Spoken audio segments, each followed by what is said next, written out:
कोल्हापुरात अमरावतीची पुनरावृत्ती पाहायला मिळाली। कोल्हापुरातील शिरोली गाव कडकडीत बंद ठेवण्यात आलेलं आहे। या गावात संशयित आरोपींवर कठोर कारवाई करावी असं निवेदन हिंदुत्ववादी संघटनेकडून पोलिसांना देण्यात आलं।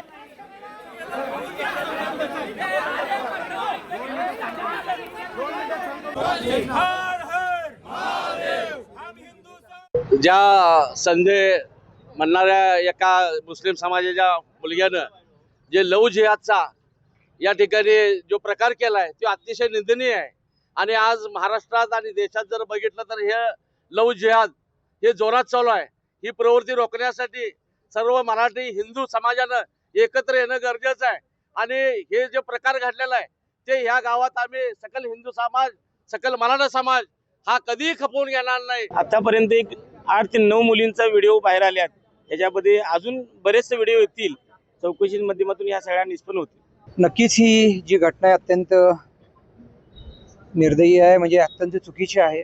या संदर्भामध्ये पोलीस प्रशासन योग्य ते कारवाई करते, पण या ठिकाणी गावामध्ये जे गाव बंद केलेलं आहे नक्कीच सर्वच लोकांची भूमिका इतकी मध्ये मतं तीव्र आहेत की अशा घटना घडू नयेत यासाठी सरकारनं कायदा सुद्धा पारित केला आहे। त्यानंतर सुद्धा ही मंडळी आपण सर्वश्रेष्ठ असं समजून वागतायत।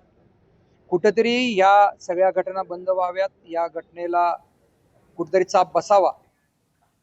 आता लोकशाही पद्धतीने सभा ही घेऊ नयेत का असा सवाल शेतकरी नेते अजित नवले यांनी उपस्थित केलाय। शिवाजी कोण होता पुस्तक प्रश्नी आयोजित केलेल्या सभेचा मंडप ठेकेदाराला काढायला लावण्यात आलाय। पिण्याच्या पाण्याचे जार सुद्धा परत नेण्यात आले असा आरोप देखील नवले यांनी केलाय। तर राज्यात लोकशाही मार्गाने सभा सुद्धा आता होणार नाहीत का असा सवाल शेतकरी नेते अजित नवले यांनी सरकारला विचारलाय। विविध राजकीय पक्ष, सामाजिक संघटनांच्या वतीने आज बुलढाणामध्ये जाहीर सभेचं आयोजन करण्यात आलेलं होतं। मात्र ज्यावेळी आम्ही सर्वजण महाराष्ट्रभरातून इथे पोहोचलो त्यावेळी लक्षात आलं की आम्ही टाकलेला मंडप ठेकेदारावर दबाव टाकून काढून टाकण्यात आलेला आहे, त्याला काढायला भाग पाडण्यात आलेला आहे। त्या ठिकाणी प्रचंड ऊन आहे, तिथे पिण्याच्या पाण्याचे जार सुद्धा संबंधितांना परत घेऊन जाण्यास सांगण्यात आलेले। असं जर स्वतः निवडून गेलेले आणि सभागृहात गेलेले लोकप्रतिनिधीच करणार असेल तर कायदा सुव्यवस्था आणि लोकशाहीचं काय होणार हा प्रश्न या निमित्ताने उपस्थित होतोय। संजय गायकवाडांनी भ्रमिष्ट विधान करू नये अशा वक्तव्यांमुळे सरकार पक्षाची बदनामी होते। मंत्री विखेंकडून संजय गायकवाडांना कान पिचक्या पाहायला मिळतात। लव जिहाद सारख्या प्रकरणात सरकार गंभीर आहे असं विधान देखील मंत्री विखे पाटील यांनी केले। संजय गायकवाडनी हे अशा प्रकारचे भ्रामक विधान, जे भ्रमिष्ट विधान करतायत ना, ते चुकीचं आहे। त्यामुळे पक्षाची बदनामी होते, सरकारची बदनामी होते। आता कॉम्रेड पानसरेंची हत्या झाली दुर्दैवाने, त्यावेळी सुद्धा मी स्वतः कोल्हापूरला गेलो, आपण मागणी केली आरोपी अटक झाले पाहिजे। भूमिका व्यक्ती त्यांनी जी काही भूमिका मांडलेली ती मला वाटतं ती एकदा गायकवाडने समजून घेण्याची गरज आहे। अशी भडक विधानं करून माध्यमात चर्चेत राहणं हे टाळलं पाहिजे। यातून काय साध्य करतोय? उलट आम्ही छत्रपती शिवाजी महाराज आम्ही अवमानच करतो ना, अशी विधानं करतो।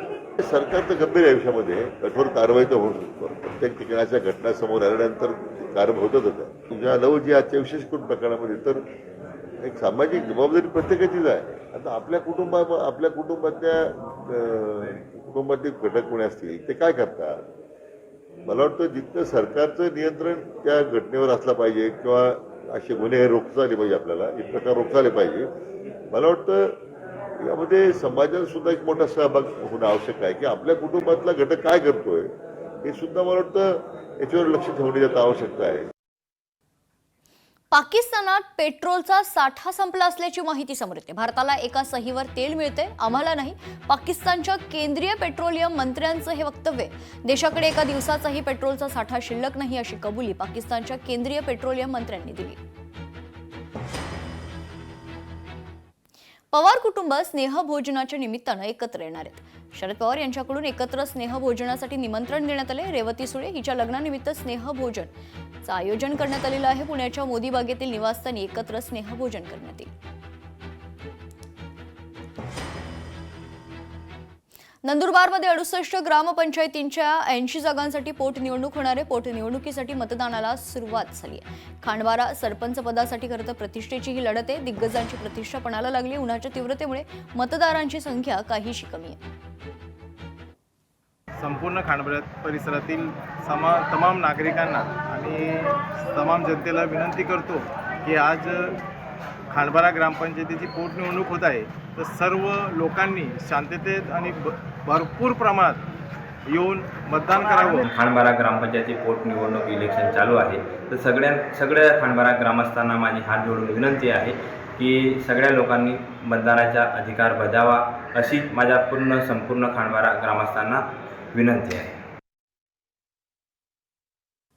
मंत्रालयातील काही कर्मचारी दूषित पाण्यामुळे आजारी पडल्याची माहिती समोर येते. मंत्रालयातील कर्मचाऱ्यांना उलटी आणि पोटदुखीचा त्रास होतोय. गेल्या आठवड्याभरापासून कर्मचाऱ्यांना हा त्रास होत असल्याची माहिती आहे. मंत्रालयातील काही कर्मचारी उपचारासाठी रुग्णालयात दाखल झालेत. विश्वसनीय सूत्रांची लोकशाही मराठीला ही माहिती.